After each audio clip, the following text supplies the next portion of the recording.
بسم الله الرحمن الرحيم. الحمد لله رب العالمين والصلاة والسلام على رسوله الأمين أما بعد. سوال دا چې سړی سره څومره نصابي چې د پاغې باندې قرباني وکړي، آیا دې دپاره د زکات نصاب شرط دی؟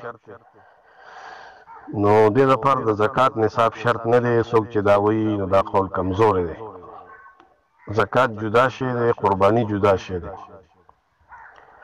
نبی صلی الله علیه وسلم 10 کاله په مدینه کې پاتې شوی دی او 10 کاله رسول الله صلی الله علیه وسلم قربانی کړې ده، لیکن د الله نبی په دې 10 کاله کې چرته صاحب نصاب نه دی ګرځېدلی چې هغه باندې زکات واجبي، لیکن به هم قربانی نه ده پرېښودی.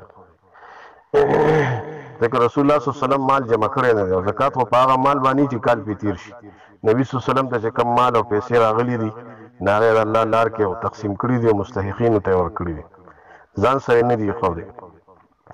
نو دې وجې نه رسول الله صلی الله علیه وسلم صاحب نصاب نو قرباني یې کړې ده، قرباني نه ده پرېښودی.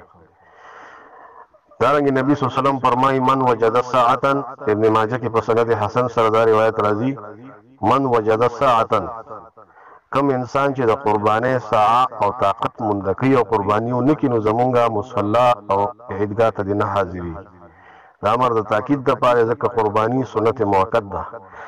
نو من وجد ساعتن د چا چې طاقت وي، طاقت د قربانۍ کول وي، دونه مالیت ورسره وي چې دې پې قربانۍ یو څاروي اخیستی شي د خپلې ذاتي خرچې نه زیات، یا د دې طاقت یې نه وي د غټ څاروي ورکوټې څاروي پې اخیستی شي، چیلې پې اخیستی شي، ګټ پې اخیستی شي، یا د دې طاقت یې نه وي په غټ څاروي کې یو حصه نیوي شي، 2 حصې وي، غوا مثال غوا، غویې، میخه، په هغې کې یوه حصه دومره مالیت ورسره وي چې دې په یوه حصه نیوي شي نو د باندې قرباني راغلی دی، به قرباني کوي.